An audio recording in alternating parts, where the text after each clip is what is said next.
Okay, so the story of TikTok's future in the United States is a tale of government regulation, consumer privacy, and international relations.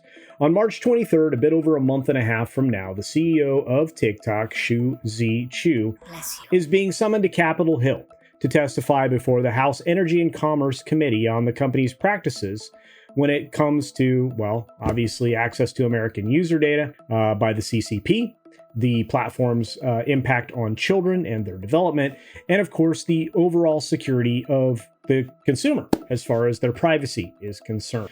This is going to be a very serious period of time indeed. And obviously, no intermediate lackey is going to suffice, hence the CEO is actually coming to Congress. But before we get too far into the story, I would like to ask you to check and make sure that you're subscribed and that you've hit the like button down below.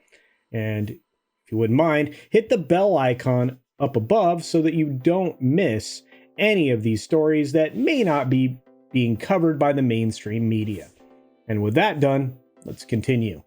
Despite TikTok's claims that the committee's accusations are baseless, the U.S. government's actions to regulate the app align with the sentiments of the American voter, which makes an awful lot of sense.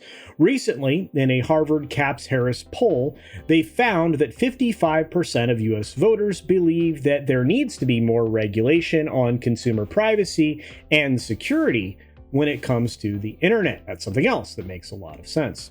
Additionally, 49% thought that the government needed to regulate social media more than it does now, especially when it comes to children. Personally, I have some real concern when it comes to anything the government does as far as regulation goes. Outright banning an app? I could get on board with that. Regulating something? That's not really a forte of the federal government. But for another conversation, I'm sure, so I'm just going to leave that right there. Now, the TikTok situation is reminiscent of the US government's battle with the Chinese tech giant Huawei, which, if you remember, went on a years-long regulatory fight that was essentially won by the US government, and therefore Huawei was banned from any US communication networks due to concerns about their relationship with the Chinese government. And just to remind everyone here, whenever you do business with a Chinese corporation, you are doing business with the CCP. It's just a matter of course, since you are ultimately, or I should say that business is ultimately, in partnership with the Chinese Communist Party. That's the only way they can conduct business. TikTok could face somewhat of a prolonged, meaningful battle over regulation. It could go on for many, many years, much like the current fight between the Justice Department and Google, or Alphabet, if you would prefer. Although that seems to be moving forward more aggressively and getting a lot more progress there. And I think that has a lot to do with the fact that the federal government doesn't like competition.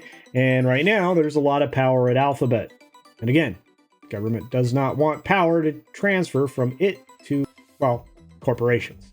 Now, TikTok's parent company is ByteDance, and they've already been aggressively lobbying Washington over the course of the last several years.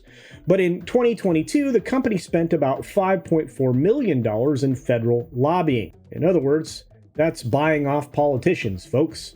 And this number reflected a 4% year-over-year increase. And of course, that number is only expected to rise, which shouldn't surprise anybody. ByteDance is looking to push back on any further bans of anything that they're involved, and they are anticipating a years-long regulatory battle, as this will likely turn out to be, as I mentioned before. What remains to be seen ultimately is just how long the battle goes on for before what I believe will happen, which is an eventual ban.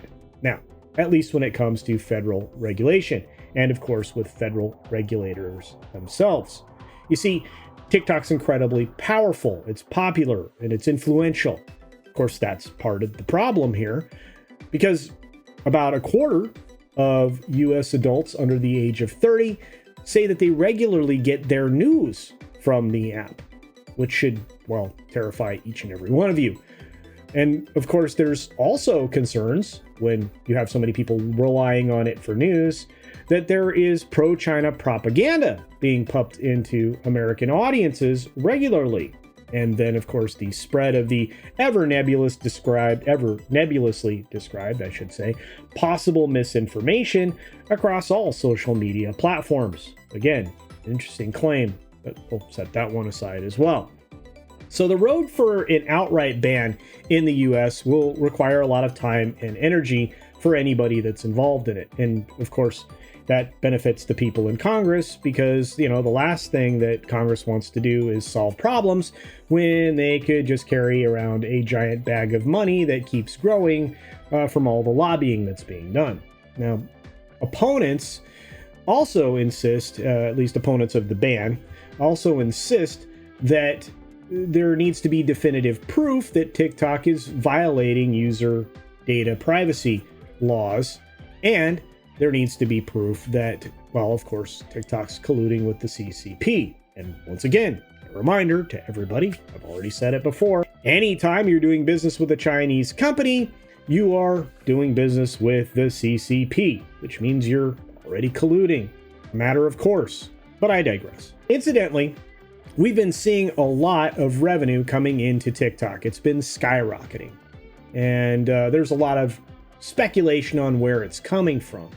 But at least we have some ideas on where it's going. And of course, that's going into politicians' pockets, or at least $5.4 million worth in the last year, 2022.